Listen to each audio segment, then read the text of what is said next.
Hello, this is the Team Evo YouTube channel, and we've got a deck profile for you guys today from the Indy Regional. What's your name? Sam. And what did you play? I played Mermail. Interesting. So let's get to the what matchups did you play? Yeah, I played. Let's see. I played Primite Blue Eyes 3 times. I played one Mimighoul, one Malice, 2 Ryziel variants. Flipping through real quick. Malice, Kashtira, and Crystron. Yeah. And I went 6-2-1. Malice lost to Shifter games 1 and game 3. And what can you do? Yeah, Kashtira, I got like double hand trapped and they activated Dimension Fissure. I think the deck list was really good. I think I played a little bit better. Probably could have been 8-1, but I did not have my invite, so I'm still happy with it. Right. So yeah, I think it's a fairly interesting deck profile. So we'll get into it. For sure. Yeah. All right, so we'll go with the stuff that everybody plays at 3. So 3 Teus, 3 Swad, 3 Dragoons. Most people also play 2 Poseidra. This is like, honestly, this is a card that kind of made the deck like competitive in my opinion. I played this post Rhoda support, but before the Suda support, and it really felt quite kind of underwhelming, especially if you didn't like get to resolve your entire combo. But with this card, it like, man, you really can push through boards like with this card, and like it helps you end on boards. Like even if you can't do your full combo, if you have like this card, which I'm playing it too, Abyss Ryan, you can have this engrave, or you have like the Mermail Link 2, and you have Neptibus in hand, and you can pitch, summon this, and then spin a card, send heavy infantry. It like just really helps you. Whether you're going second or you like on a half board, it's so good. And then like one game against a Blue Eyes player, he ended on seals and like set 5 plus like the Primate back row, and like I just drew Engine and I just played through it. Yeah. Yeah, I'm assuming most people know what these cards do. The Abyss Ryan at 2 might be interesting, but it'll make more sense once we get to the rest of the deck, because a lot of decks play this at 3. And obviously you play 3 Neptibus. This is the best card in the deck. Yep. Obviously. And so here's maybe some of the more interesting stuff. We're getting into 1-ups. I played 1 for 1. It obviously searches Neptibus, or summons Neptibus. 1 Small World, it searches Neptibus. Yep. 1 Prod of Prosperity, this adds Neptibus from your deck to your hand. Right. And 1 Deep Sea Aria, this also adds Neptibus from your deck to your hand. Yeah. To be fair, some of these cards did add other cards, other than 1 for 1, which obviously you can only get Neptibus. But yeah. These cards are all good if I had to rank them in terms of how good they were for the event as 1-ups. You kind of just want to see, like, I mean, the philosophy for this deck was some of these cards are better than other ones. And like in my opinion, Pot of Prosperity is the best, and then probably Small World, and then Aria, and then 1 for 1 in that order. But you really just want to see playable cards. I feel like in this deck, if you see 5 or 6 playable cards and your opponent draws like an unplayable card, then you're like in a very favorable position, because a lot of these cards are not once per turn and you just play forever. Speaking for that, like I played another one. I played 1 Diva. It's another copy of Neptibus. Obviously, it's not the best one because it's a weak start. If you open this and Neptibus, you would never summon this. But it's a nice search off Dragoons. Sometimes you can summon it back off the new Poseidra or the Anemone, and it is a tuner that comes up for some of the plays. Rest of the engine, I played 1 Pike, and at this point, it's probably fairly obvious I'm not playing Coelacanth. I know that that's probably the more popular version, but I really I don't like Pike as a card personally, and so you have to kind of value Pike in my opinion to justify playing 3 of it, because drawing this card is really not very good to me. Like I know if you open this or one of these 2 cards, it's not the end of the world, but you'd still, even if you open these 2 cards, I'd still rather normal summon Neptibus. Yeah. If possible. And yeah, so Pike's just like, to me, it's just not a card I want to draw. And I felt like I was still making unbreakable boards like without Coelacanth. The only objective plus side to Coelacanth to me is Droll. Like objectively, Coelacanth is better than into Droll than this version, especially because it plays like Aria, Small World, and Pot of Prosperity. But maybe Droll was not the most popular thing for this event. I only got Drolled by 1 opponent. It happened multiple times in the set, and I still won. But yeah, that's my opinion on this. Yeah. With the rest of the ratios, I played 1 Minstrel. Obviously, I mean, most people really don't like this card. Yeah, this card ripped a lot of Nibiru's out of the hand. It ripped a lot of Ash Blossoms. that people like waited too late to activate against this deck. You kind of have to hand trap as early as possible. And I played 1 heavy infantry. This card is like actually pretty good. If you go second and you open it, like it's just nice. It pops cards. It helps like your like kind of weaker in boards because when you summon Poseidon on your opponent's turn, you can dump heavy infantry and pop another card. One thing that came up and like actually was huge for me. A lot of people don't know this. This gives you an extra normal summon. I was in a really weird grind game and I just had like 2 random bodies. And I had 1 Dragoon search left, so I Dragoon searched for Squad, and then I linked off both for Anemone, summoned back Infantry, extra normal summon for Squad. Squad pissed last card in my hand, made them both 7, and then made the 7 the Reborn, then overlaid for the new Poseidon, sent Dragoon. It was just, it's really nice crazy, card. Yeah, and then 1 Mooling Glacier. I'm not playing the statue. I felt like, again, I trimmed down basically every engine card I thought was not necessary, like. Even in this, and the only other card I played was the Abyss Sting. This card is like maybe cuttable, but it really helps with the grind game. And there's like summon boards. It's nice to have 1 extra piece of interaction on. And basically being able to start your following turn if you don't get to do like the FTK board, like where the king adds this back and you start your turn by summoning back Poseidon or Neptibus. It's pretty strong. And then, like, obviously, you can shuffle back all your Dragoons if you need, like, a really long grind game. So, in this deck, it's probably not the most relevant, but it was a pretty good card.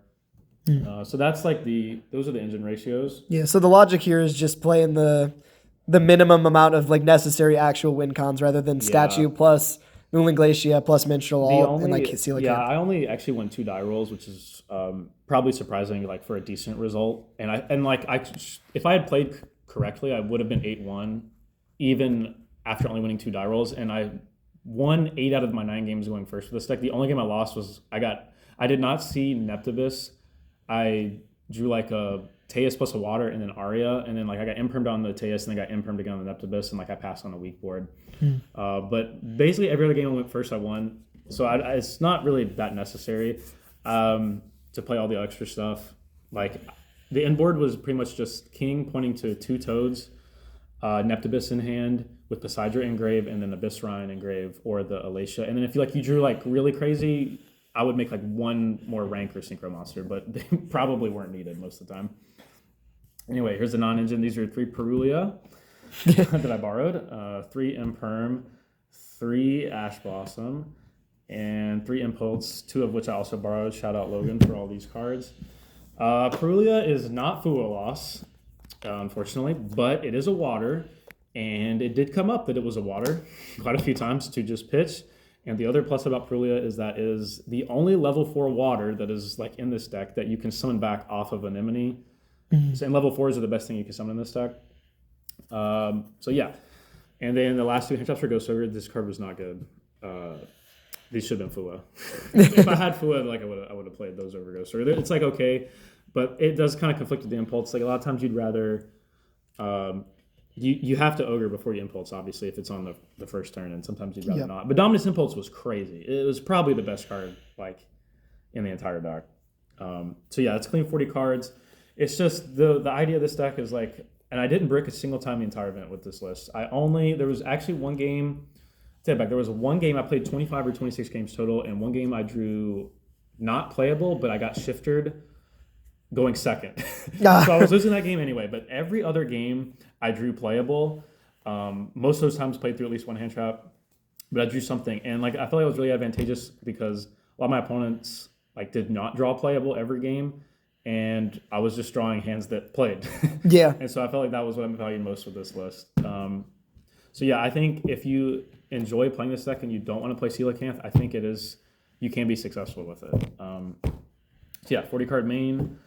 Extra deck, there's like a few interesting things. We'll start with like the obvious stuff. 2 Bahamut.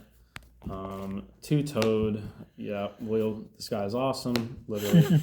But like the fact that this adds back a water can set up like a lot of your follow-up plays. A lot of times when you're trying to break boards, you can make like 1 Toad, but you can't kill him because this deck's not like a Cyber deck that just like puts up 10 billion damage for free, surprisingly. So sometimes you can like attack over stuff and end on a Toad that's untargetable, and then like you'll like Toad their first action, then Toad effect add back Neptibus, and like at that point you're probably winning the grand game, especially if you have the Equip spell engraved, you add that back. And then the other ones, the rank 7s, the one Abyss Strike. This card like really helps with the combos.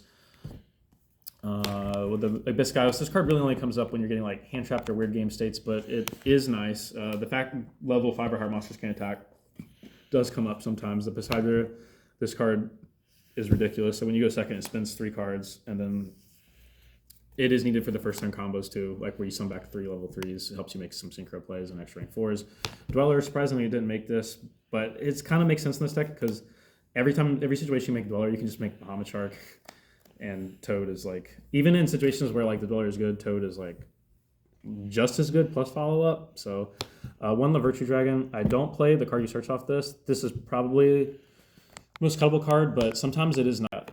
Okay, and the Virtue Dragon is a 3. Sometimes it comes up when you summon back a bunch of bodies off Poseidon and you're like low on cards in hand, like you're breaking board or you got hand trapped a bunch and you just like need to add back a Dragoons or a Neptibus. It's an okay card. And then the rest of the cards that pretty much everyone plays. One Anemone, one Abyss Alacia. This card's really good. It comes up a lot more now than in the old version, now that you have Neptibus, like summon back Poseidon. And then the new King. This card is pretty good in this version because I actually play an Equip spell. If you play the Coelacanth, most people don't play the Equip spell, which makes sense. You don't really need extra bodies when you summon like 4 fish from deck.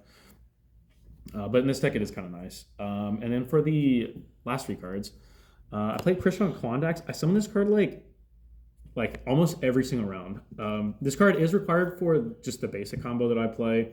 What's nice about playing this over Monoceros or Deep Sea Prima Donna is those cards require some part of your combo to have resolved. So Prima Donna requires you to have actually resolved the Minstrel Rip to get the 4, to summon the 4 from your deck. And the Monoceros requires you to have gotten the Pike out of the deck and into the graveyard because only summons fish. And I only play the 1 Pike. So like this card is really nice like when I'm either I got hand trapped or I'm playing through a board and I just have 2 4s and I just want to make Toad. This card is just the best way to do it. Crocodragon. This card is like shockingly pretty good. So what happens if you resolve, if you don't have an extra 4, so you can't make Toad, when you resolve the Poseidon, you summon back Minstrel, and then like 2 of the other 3s. And Minstrel effect will mill 3. You can stack your deck, so you can put like a heavy infantry or Neptibus or Dragoons on top. And then you can summon Crocodragon with 2 non-tuners. You'll draw 2 cards, so knowing you'll draw one of the live either heavy infantry or Dragoons or whatever. So that's pretty nice. And then Chinging, just for weird game states, I got debarriered one game and I had to summon, I had a 7 and I had Minstrel summon back off of Anemone. And I made this, and then this can be live on your opponent's turn because you play the Abyss run. So it's probably the best synchro you could play. I don't think I would change anything about the extra deck. It's pretty good. So that's 15 cards. Side deck's pretty standard for Mermail, to be honest. Let's see, 3 Lancia because you just have to play it. 3 Xyz Encore. This didn't really come up, but like you kind of have to play this because your deck loses to Dweller. It's just good versus, the thing is, this is good versus Horizon, even if you have to go first. You can set this and like, you know, hit a do a drive or whatever. And 2 Lightning Storm and a Duster. These are the best cards in my side deck, probably by a lot. 3 Meows. This card is good, but I didn't play against Malice that much. Maybe Chaos Hunter would have been better in this spot. And then Called by Minstrel and Ghost Ogre. The other Ghost Ogre was pretty irrelevant. The second Minstrel is, this helps you beat Droll, like if people are playing it. When you play 2 Minstrel and a Called by, it's like a few more answers for Droll. Because other than that, this deck doesn't lose to too many single target hand traps. And mostly when you lose playing this deck, it's just because you didn't draw Engine. So yeah, that's the deck list. Awesome. Team Evo signing out.